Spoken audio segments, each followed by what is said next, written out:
What's going on, everybody, and welcome to another Read Aloud by Coach T. Today I'll be reading Corduroy Lost and Found, based on the character created by Don Freeman. One sunny Saturday afternoon, Lisa and her mother were riding the bus home from a shopping trip.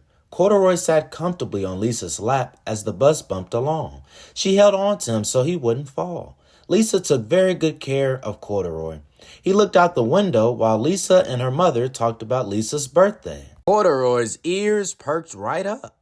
Lisa is having a birthday, and I don't have a present for her, he said to himself. He looked out the window at all the stores. I wonder what she would like, he thought. They all got off the bus at the next stop. Lisa's mother rode the elevator up to their apartment, but Corduroy and Lisa liked to run up the stairs two at a time to see if they could get there first. That night, Corduroy lay awake long after Lisa fell asleep. He was worried about her present. I need to find something special, he decided. Very early the next morning, Corduroy slipped out of bed, tiptoed out of Lisa's room, and crept through the apartment. He opened the front door and stepped into the hallway. Just then, the elevator doors opened. Maybe I'll find something for Lisa in here, said Corduroy as he looked in. Would Lisa like this? I don't know. Maybe this. I don't know. Lisa's very particular. She just doesn't like anything, Corduroy said to himself. Corduroy looked at the buttons on the wall. Each button had a number on it. This is like a game, Corduroy said. Lisa might like a game for her birthday. Corduroy climbed up on the stool and pressed the button. All at once, the doors closed and the elevator began to move up. This is like a rocket ship, thought Corduroy. Maybe Lisa would like to ride in a rocket ship for her birthday. Corduroy pressed more buttons. Down and up and down he went. Finally, the elevator came to a stop. When the doors opened, Corduroy stepped out into the lobby. Peeking out over the roof of the building across the street, Corduroy saw just what he was looking for. Wow, it's right there, right in front of me. I'm closer than what I thought, Corduroy said to himself. It's the biggest, prettiest balloon I ever saw, thought Corduroy. This is what I want to give Lisa for her birthday. Corduroy had never before been outside when it was still dark. The familiar neighborhood looked very different.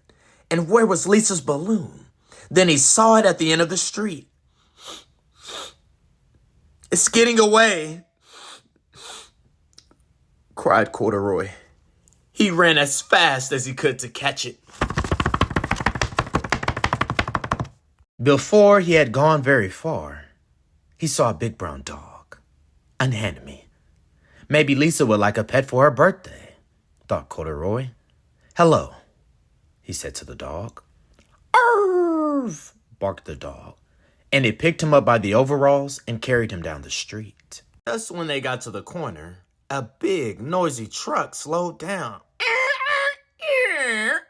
And someone threw a tall stack of newspapers onto the sidewalk.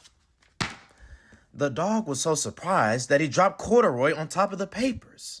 That is where Mr. Gonzalez, the owner of the newsstand, found Corduroy sitting all by himself. Where in the world did you come from? Mi amigo. He put Corduroy up on a shelf. I think someone must have dropped you. You look like a very special bear, and I bet they will be back for you. Until then, you can help me sell my papers. A woman stepped in front of the newsstand. How much for the bear? She asked. Sorry, senora. This bear is not for sale. He is lost and is waiting to be found, said Mr. Gonzalez. Lost? Oh no. Corduroy had never wanted to be lost. He thought about Lisa. He knew that she would be worried about him. Then Corduroy remembered the balloon. He had forgotten all about it. Where was it? Corduroy looked up and down the street. It wasn't as dark anymore, but he didn't see the beautiful balloon anywhere. Oh no, I really needed that balloon for Lisa. What am I going to do? What am I going to do? Oh no. Now he was sad and sleepy. He wanted to be home with Lisa. Corduroy fell asleep thinking about balloons and home. He was just waking up. When he heard a familiar voice. A very worried Lisa was asking Mr. Gonzalez if she could put up a sign she made for her lost bear. "This is a very good picture, senorita," said Mr. Gonzalez. "But you won't need this sign. Your bear is here with me." Mr. Gonzalez took Corduroy down from the shelf and gave him a lollipop. It looked just like the balloon he wanted to give to Lisa. "Muchas gracias, senor," said Lisa. "Thank you for helping me, Corduroy," said Mr. Gonzalez. "Adios." Corduroy and Lisa were so happy they ran all the way home and up the stairs, 2 at a time. "Corduroy, I was so worried about you," said Lisa. "The only thing I wanted for my birthday was to have my best friend back home with me." Lisa gave Corduroy a big hug. "That's exactly what I wanted too," thought Corduroy. And he gave Lisa a birthday hug right back. Happy birthday, Lisa. The end.